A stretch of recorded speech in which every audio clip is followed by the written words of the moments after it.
people, everyone. Happy Monday, everyone. At ang topic ng pastor ko kahapon is how to stop worrying. Paano nga ba mai-stop ang ating pag-worry? Because alam mo, bilang tao, isa ito sa naging problem ko kasi yung nagko-control ako dati. Pero syempre, with the help of the Bible na nabasa ko na hindi naman ako dapat nagko-control ng mga iniisip ng ibang tao, hindi ako man-pleaser. So dun ko na-realize na yun yung sinasabi ng Lord sa akin, yung nagkaroon ako ng wisdom dun na huwag mong isipin ang mga iniisip ng ibang tao, isipin mo ang sarili mo, yung path na tinatahak mo at kung ano yung gustong sabihin sa'yo ng Panginoong Jesucristo.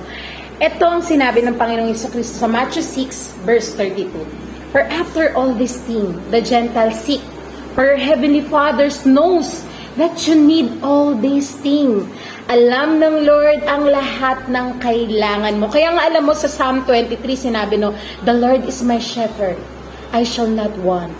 Na buong-buo ka, that you are whole.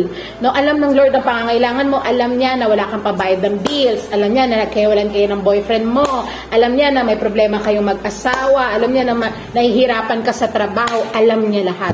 Dahil omnipresent siya. Dahil omnipresent ang Panginoong Jesucristo, kapag in-invite mo siya through prayer, sinasubmit mo ang buhay mo sa Kanya, na Lord, intervene. Kaya napaka-importante ang pag-pray dahil ini-invite mo siya sa buhay mo na Lord, kaya nga sinabi, whoever calls on the name of the Lord will be saved. Masisave ka na at matutulungan ka pa niya sa lahat ng pangangailangan mo. At dito sa Peter 1, 5 verse 7, cast all your anxiety of Him because He cares for you.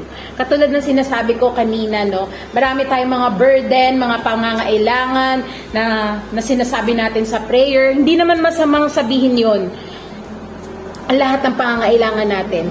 Kasi kaya nga sinabing cast. Ang ibig sabihin kasi ng cast, ihagis, ibato mo lahat kay Lord para mawala yung bigat na lahat na nararamdaman mo. Kasi being a Christian, hindi naman sinabi ng Lord na perfect na tayong mga Christian na sumusunod sa Kanya, Sinabi naman niya na hindi siya nagsinungaling sa Bible na sinabi niya na here in this world, there's a lot of tribulation, but take your heart, I overcome the world. Ang pangako lang ng Lord ay hindi ka nag-iisa. Kasama mo ko. And tignan mo sa verse 8, be alert and of sober mind. Your enemy, the devil, prowls around like a roaring lion looking for someone to devour. Ang doorway ng kalaban ay ang pag-worry mo. Pag nakita ng kalaban na nag-worry ka na, lalapain ka na.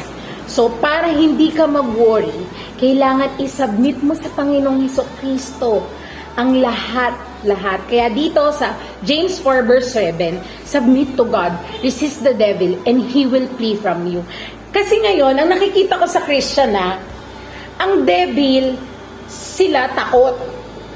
Pero ang katotohanan, ang devil, ang takot sa'yo. Dahil ikaw ay Christian, kasi si Jesus ay nasa sa'yo. 'Di ba? Nasa sayo si Jesus So takot ang devil sa'yo. Kaya nga dito sa I have been crucified with Christ. It's no longer I who live, but Christ live in me. And the life which I now live in the flesh, I live by faith in the Son of God who loved me and gave Himself for me. O ibig sabihin, nasa sayo si Kristo, kaya takot ang devil sa'yo. Tatakbo ang devil sa'yo. But we need to submit to God. Kaya masarap mahalin ang Lord. Kasi alam mo, when you accept Jesus Christ at your Lord and Savior, ginagawa mo siyang King sa'yo at nagsasubmit ka sa Kanya, Lord, okay, I submit my life to you. It's really a process, hindi agad-agad, but everyday tutulungan ka ng Holy Spirit at makakatulong ang pagbabasa ng Bible. Kasi ito ang magbibigay ng lakas sa'yo. Itong pagbabasa mo ng Bible. Kasi kapag iniwan mo to, spirit kasi tayo Di ba katulad dati, we have body, we have the soul, and we have the spirit. Spirit, pneuma, in Greek, pneuma. Kaya tayo humihinga because we are spirit. Ngayon, ang spirit, ang pagkain is word of God. Kapag hindi ka kumain ng Word of God, dahil spirit ka, manghihina ka spiritually. Even nararamdaman ko yan, kasi minsan, ay, alam ko na yan. Yung, alam mo yung being laziness, tatamad-tamad, ganyan din ako minsan, tatamad-tamad din ako. Alam ka, tapos mararamdaman ko na parang nanghihina yung spirit ko kasi hindi ko siya pinapakain ng word of God, kaya siya nanghihina. Yun lamang po, whoever calls on the name of the Lord will be saved. Bye, God bless everyone!